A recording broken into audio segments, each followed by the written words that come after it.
এই শীতের সিজনে এক এক ভিন্ন ভিন্ন আইটেমের তরকারি কার না ভালো লাগে। আসলে শীতের সিজনের যে তরকারিগুলো হয় সেগুলো খেতে কিন্তু বেশ মজা লাগে। আর এই সিজনে তরকারি রান্না করে খেলে যতটা স্বাদ লাগে গরমের কালে বা অন্য ঋতুতে কিন্তু এই তরকারিগুলো রান্না করে খেলে এতটা স্বাদ লাগে না। ছোটবেলায় তো অনেক খেয়েছি, মা তরকারি আজকে রান্না করে রেখে দিয়েছে, কালকে সকালে সেই বাসি তরকারি মানে ঠান্ডা তরকারি আর ঠান্ডা ভাত দিয়ে বসে খেতে বেশ মজা লাগতো। কার কার সেই পুরোনো দিনের কথাগুলো মনে পড়ে যায়।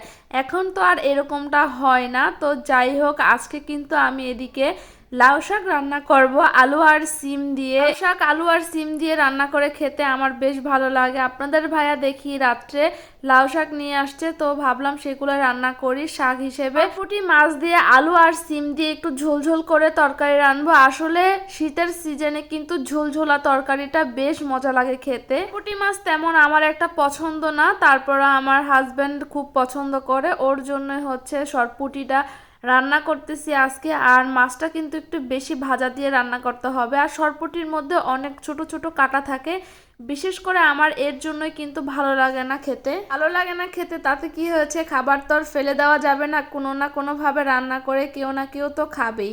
তো আমি রান্না করব আজকে, মাছগুলো একটু কড়কড়া ভাজা দিচ্ছি। আর ভাজা শেষ করে কিন্তু আমি তরকারিটা বসায় দিব। এদিকে আলু আর সিমগুলা কষায় নিয়েছি, কষায় নেওয়ার পরে এদিকে সুন্দরভাবে সিম আর আলুগুলা সিদ্ধ হলে তারপর আমি পানি দিয়ে দিব। আর পানি দেওয়ার পর অনেকক্ষণ জাল করতে থাকবো যাতে পানির ঝোলগুলো একটু শুকিয়ে যায়। এর মধ্যে আমি কিন্তু জিরা ফাঁকিও দিয়ে দিয়েছি। এরপর আমি মাছগুলা দিয়ে দিয়েছিলাম, যে মাছগুলা ভেজে রেখেছিলাম। তো এই তো আমার রান্না অলরেডি শেষ পর্যায়ে। এখন যে আমি ধনিয়া পাতা রেখে দিয়েছিলাম কেটে, সেই ধনিয়া পাতাগুলো দিয়ে দিব। আসলে ধনিয়া পাতার তরকারি অসাধারণ লাগে আমার কাছে। এদের সিজনে টমেটো আর ধনিয়া পাতা ছাড়া কোনো তরকারি তো বিশেষ করে আমার কাছে ভালো লাগে না। তো যাই হোক, এরপর আমি কিন্তু এখানে একটা পুরা বেগুন নিয়ে নিয়েছি, গুল বেগুন ভাজা করব বলে। তো এটার মধ্যে হলুদ ফাঁকি আর হচ্ছে একটু লবণ আমি দিয়ে হালকাভাবে হাতের মাধ্যমে আমি মিক্স করে নেব। আর এই বেগুন ভাজাটা জাস্ট আমার কাছে অসাধারণ লাগে।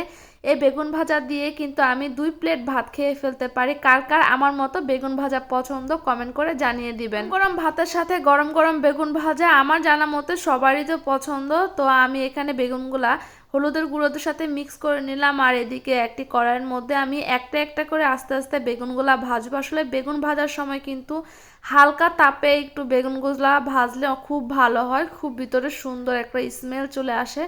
বেশি তাপে বেগুন ভাজলে কিন্তু ভাজাটা একদম পোড়া পোড়া হয়ে যায়। তো এই তো আমার বেগুন ভাজা। এর জন্য আমার ভিডিওটি এ পর্যন্তই। সবাই ভালো থাকবেন, সুস্থ থাকবেন। আমার ভিডিওটি যদি ভালো লাগে সবার কাছে শেয়ার করে দিবেন। আল্লাহ হাফেজ।